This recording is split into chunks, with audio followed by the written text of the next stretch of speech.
This is something a bit different for me. I usually just record and upload my videos, but today I'm going to explain a little bit about why I do things in certain ways and how I approach this design. So I'm going to draw some patterns in my colouring book, The Symbols, and I'm going to use mostly my black pen for the fills of this page, with some little touches of colour as well. I chose this page because it has the perfect composition for the types of things I want to do. Most of the shapes are roughly the same size, but then there is little smaller pieces throughout which will work really well for the little touches of colour. For my pen, I'm using a 0.3 Staedtler pigment liner.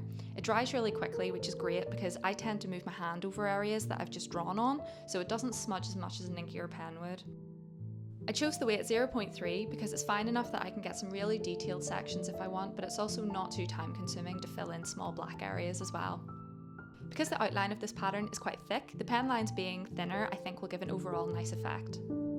Choosing which fills to use can be a bit of a challenge, and it can be a very time consuming part of my process as well.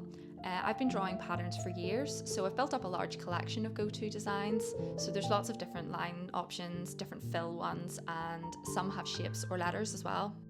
I personally like when filling in a design like this to have a good range of fill patterns density wise. So I want some to be very dense, meaning that the background is hard to see through the pattern, and then I want others to be less dense and a bit lighter looking so I can see more of the background come through it.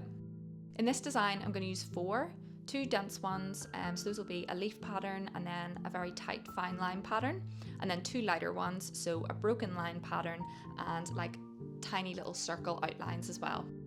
Another element I consider when filling in a page is where the patterns will actually go, so I don't want two of the same to touch if I can avoid it, but I also don't want the placement to be completely random, so there's a bit of problem solving going on as I'm working. This illustration as well is radial and there is symmetry to it, so I want the placement of my patterns to reflect that. For the colour, I chose a pro marker, one of the metallic ones, which has like a lovely green-blue colour to it. It's also got a bit of a shine and it looks different depending on where the light hits it, so that gives it a really nice like jewel quality. The colour of this page itself is like an antique off-white with wee bits of warm toned texture flecked throughout, so the blue and black go really well with it.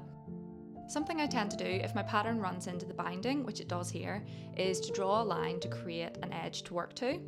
If I'm working on a blank page, I usually draw a border strip, so this is a preference that I have anyway, but it is handy because it acts as a guide so that I know where to stop when I'm working, especially if I'm getting really close to the edge. So now that I've got my fills, my colours, my edge, and some rules around where I want everything to go, all there is left to do is put it all into action.